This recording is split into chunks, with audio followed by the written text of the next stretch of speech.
হে মালিক, সন্তান যদি অপরাধ করে বাবা তাকে বলে তুই আমার ঘরে আসবি না, আমাকে আর কোনদিন বাপ বলে ডাকবি না। সন্তান যদি বাবার পায়ে পড়ে যায় আর কোনদিন আপা অপরাধ করো, মাফ করে দাও। ওই বাবা সন্তানকে কুলে ডাক দিয়া নিয়া কর, যা যা তোর সমস্ত অপরাধ গুলো মাফ করে দিন। সেই বাবা মা থেকে তো তুমি কোটি কোটি গুণ বেশি দয়ালু রে আল্লাহ। তুমি তাকে ইয়া দেখো, তোমার বান্দা বান্দিরা এত রাত হয়ে গেছে ঘরে যায় নাই, ভিক্ষুকের মতো আল্লাহ দুটো হাত তুমি কাঁদলে তোমার নবী কয় উম্মাহ চোখের এক ফোঁটা পানির মতো দাও। তোমার চোখের পানির এত মূল্য, এত মূল্য, তোমার চোখের পানি দিয়ে জাহান্নামের আগুন নিভাই যাবে, জাহান্নামের আগুন অফ হয়ে যাবে। গুনার কারণে আমাদেরকে জাহান্নামে দিও না, কবরের শান্তি দিও না।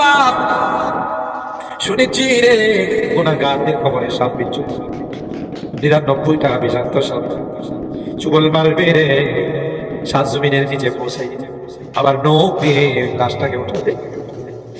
জাহান্নামের আগুন সহ্য করতে পারবো না, দুনিয়ার আগুনের সামনে যাইতে পারি না। আল্লাহ আল্লাহ, কোন মা তার সন্তানকে চোখের সামনে আগুনে জ্বালাইতে পারে, ওই মা থেকে তো কোটি কোটি গুণ বেশি দয়ালু রে আল্লাহ। তাই আমাদের অপরাধের কারণে তুমি কি করে আমাদেরকে আগুনে জ্বালাইতে পারো? তাই তো গভীর রজনী পর্যন্ত আল্লাহ তোমার দরবারে কাঙ্গালের মতো দুইটি হাত বিছাই দাও, মেহেরবানি করে আমাদেরকে মাফ করে দাও আল্লাহ। অভাবীদের অভাবকে দূর করে দাও, পেরেশানিওয়ালাদের পেরেশানিকে দূর করে দাও, মুসিবত ওয়ালাদেরকে মুসিবত থেকে মুক্ত করে দাও রব্বুল আলামিন। আল্লাহ 3 দিন বিবি তাফসীরুল কোরআন মাহফিলের আজকের শেষ দিনে আল্লাহ গভীর রজনীতে আমরা কিছু সংখ্যক গুনাহগার বান্দা তোমার সেই দরবারে হাত উঠাইলাম আল্লাহ, মেহেরবানি করে আমাদের জিন্দেগীর সকল গুনাহগুলো মাফ করে দাও ইয়া রাব্বাল আলামিন। আল্লাহ জীবনে অনেক গুনাহ করেছি যার কোনো হিসাব না হবে, গুনার দিকে তাকাইলে তোমার জান্নাতের আশা করতে পারি না, কিন্তু তোমার রহমতের সাগরের দিকে তাকাইলে আল্লাহ জান্নাতের আশা ছাড়তে পারি। তাই বুক ভরা আশা নিয়ে কাঙ্গালের মতো ভিক্ষুকের মতো তোমার শহীদের হাত উঠাই মেহেরবানি করে আমাদের হাতগুলোকে তুমি পূরণ করে নাও।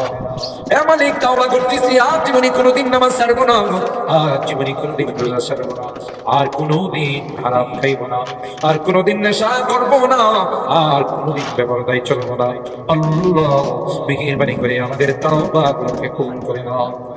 আমাদের কঠিন ময়দানে আমাদেরকে তুমি গুনাহগার বলে ডাকিও। কোরআনে পড়েছি আল্লাহ গুনাহগারদেরকে তুমি